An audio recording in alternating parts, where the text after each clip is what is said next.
everyone, welcome back to 17 square meters garden. It's finally warm enough to go out here and to do some projects, because honestly March was so cold this year. There is nothing that is flowering yet. None of my spring bulbs are flowering yet, which is exceptional. I don't think it has ever happened before that in the end of March nothing will be flowering yet. But it was so freezing cold and rainy and windy, and all at once I was unable to do anything this month on the balcony. But today it's finally warm enough, so hopefully I can check some projects off my very long to-do list this afternoon, and that's a project I'm really excited about. So let me show you what we are gonna do today. So here is what we are gonna do today. We are gonna remove this privacy screen and we are gonna plant a new trailing plant in there. Okay, a few words of explanation. If any of you remembers, if you were following me last year or if you watched my videos from last year, you may remember that I already did a little makeover in there last year. I think it was in May. So before that makeover, I had a bamboo trellis, and on top of that bamboo trellis I grew English ivy, and it was so beautiful. It provided beautiful privacy screen. I absolutely loved it. But then I started to dig in that big concrete pot and I disrupted the ivy roots, and the ivy plant completely died. There was nothing left, it was all empty.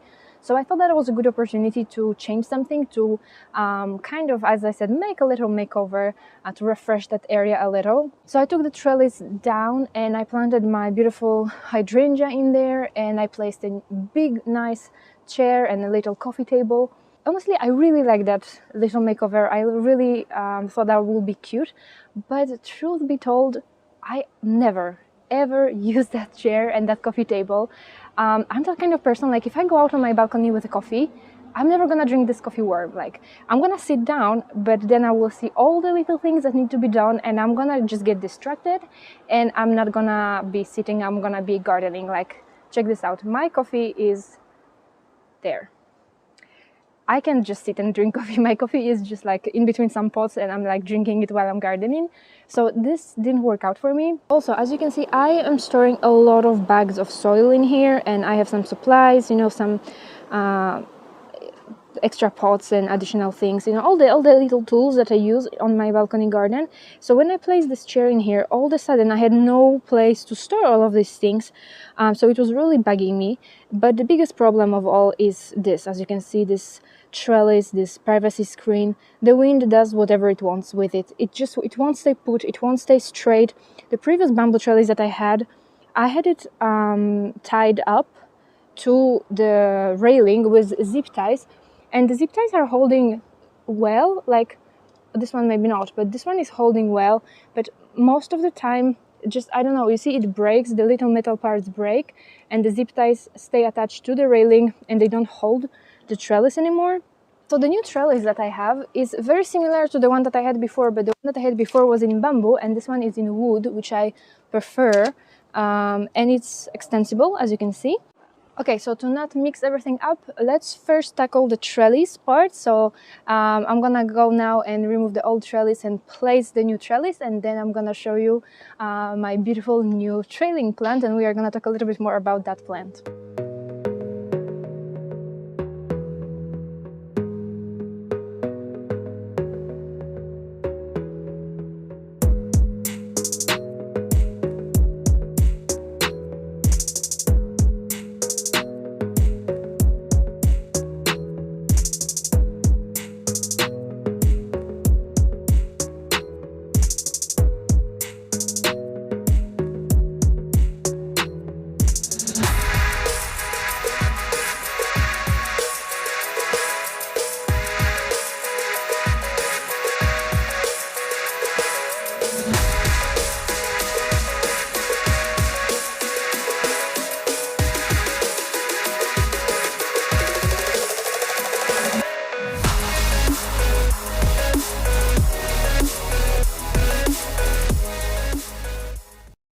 Okay, you guys, it's done, and doesn't it look so much better? I don't know, but I just didn't love the previous one. I don't know, it just looked untidy, and this one looks just very clean, very neat, you know what I mean? I don't know, maybe I'm just weird like that, but I don't know, it just looks so much more aesthetically pleasing. So yeah, I attached it with zip ties. I used quite a number of them. So you can see I attached both at the top and at the bottom, all along, and seriously guys, it's not going anywhere. Like, it's nice and secure. About the choice of plant, I wanted to say a few things about that, because I do get asked a lot if I could share how I'm planning my balcony garden, how I'm choosing plants for my balcony garden, what things I take in consideration. And obviously, first thing that I take into consideration is the aspect. So sun exposure. My balcony is northeast facing with only a few hours of morning sunlight in summer. So the plant that I choose needs to be shade tolerant. And because it is in such an exposed spot, it has to be tolerant of strong winds, because we do get crazy winds in here. And then I take in consideration the season of interest. So, for example, if it's a flowering plant, when is it flowering? In spring, in summer, in autumn? Does it have other decorative merits, like what kind of foliage it has? Is the foliage deciduous or evergreen? And obviously it has to be plant that is winter hardy for my growing zone. I grow in zone 8B. So yeah, these are the things that I take in consideration. And I think already in my last video in May last year, when I did this makeover, I said that I wanted to buy a climber, but I didn't, because I took a long time to think about this, because I hate buying plants and after not loving them or realizing that I don't really like it in there, in the spot where I planted it. So I took time. And I was considering between, should I buy a flowering plant or should I buy an evergreen plant? And I was considering plants climbers that are flowering in winter.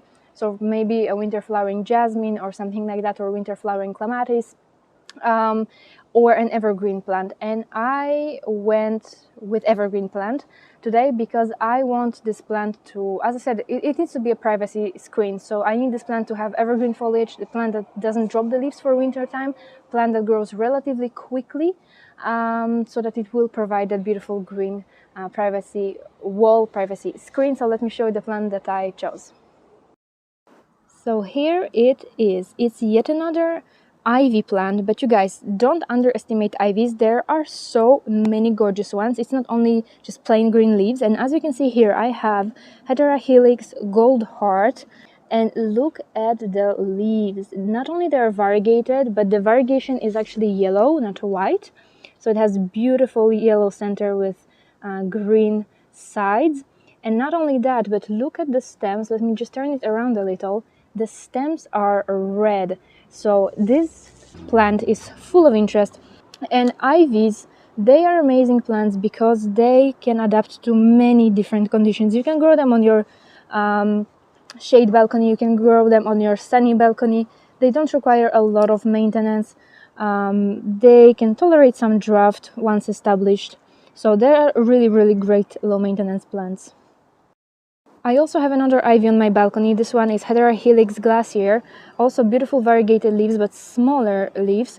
And I have it climbing on top of this obelisk, creating a very funny structure, cone-shaped structure. And here previously I had Heterohelix, just a common English ivy with green leaves. But this time I wanted to choose something that is more decorative. So it will provide winter interest, but at the same time it will not distract from beautiful purple flowers of this hydrangea, because when hydrangea will not be in bloom, the ivy will provide beautiful interest in here. And when the hydrangea will be in bloom, I think that the yellow variegation on the leaves will complement the purple flowers really well. Okay, but now here is the little issue. Let me turn the camera around and let me show you what I'm talking about. Okay, so previously I had the ivy growing in this container, in this large container, but I'm gonna show you a footage from last year. The roots of ivy is a very invasive plant. The roots took over the entire space. There was no more space for anything else. I want the pot to fit in that corner, and I want the ivy to be planted in here and then to trail this way. But here's the trick. This space is so small. Maybe it doesn't show on camera, but that's like 16 centimeters here and 25 centimeters in here. So it's very narrow. It's quite deep, but it's very narrow. And I could not find a pot that would fit this small hole. So what I bought is a grow bag, and it's a quite large grow bag. And what I'm thinking is I'm gonna squeeze in this grow bag in here, because grow bag is soft, so it will adapt to this hole. But at the same time, it will hold the root ball of my plant, and it's large enough, I think, for the ivy roots to fit in here, even if I have to squeeze it. And as I said, it's an experiment. I'm not sure how this is gonna work out. I'm using loam-based potting mix, but honestly, you guys, ivy plants are such low maintenance plants and they don't require much. Even if you plant it in multi-purpose, that will work too. But all shrubs and trees and mature plants, it will be better to plant them in loam-based potting mix. So that's a soil-based potting mix. Because it provides more stability, it retains more moisture, more nutrients. So that's what I'm gonna do.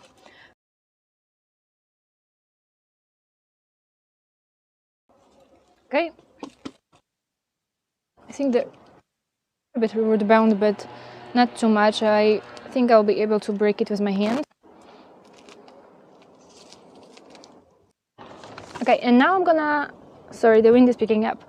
Now I'm gonna transfer the plant into that space, because I'm afraid that if I put too much soil, then I will not be able to fit the plant into that hole.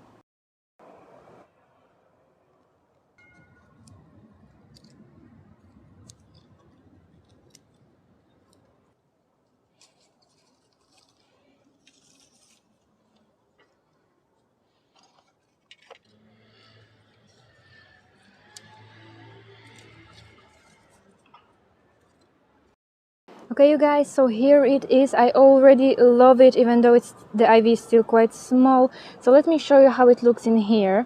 So I know it looks a bit ridiculous, but you know, balcony gardening requires some creativity and unconventional solutions.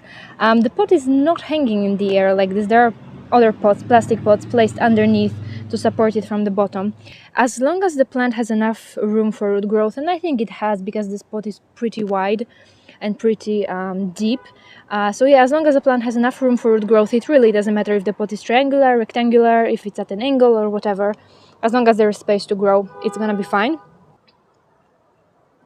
So obviously the ivy is still pretty small, and I will probably need to wait about a season or two, maybe rather two, before it fills in. But ivy grows pretty quickly, so it should be next year that I already have some little privacy screen in here. Okay, so I'm just gonna quickly show you how I'm gonna be watering and fertilizing my ivy plant. So I'm gonna be giving it Alga Grow by Plagron throughout the season. It's an organic seaweed fertilizer rich in nitrogen, so it's suitable for the growth phase of your plants, so when they are growing but not yet flowering. And because ivy is never really gonna flower, I'm gonna feed it with Alga Grow throughout the season to promote leafy and lush growth. And at the beginning, now for the first couple of weeks, I'm gonna be also adding Additive Power Roots. It's a great product, spoke many times about it. It has multiple uses, but in this case, it's gonna help with transplant shock. It's potassium and vitamins based product, helps with transplant shock, helps to develop healthy roots, and helps the plant establish in its new pot or in its new environment. So I'm gonna mix these two together. I'm gonna be watering my ivy plant. At first, you want to keep your ivy plant, or any plant for that matter, that is freshly planted, you would want to keep it well watered before it establishes, and then you don't have to water it very often because ivies are quite drought tolerant.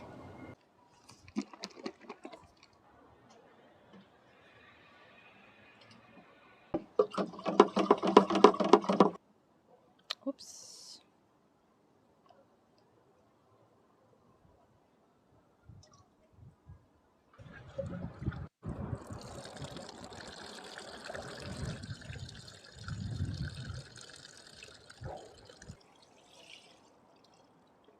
Okay, you guys, so this is it for today's video, for today's project. Thank you so much for watching, and I will see you again in the next video. Bye!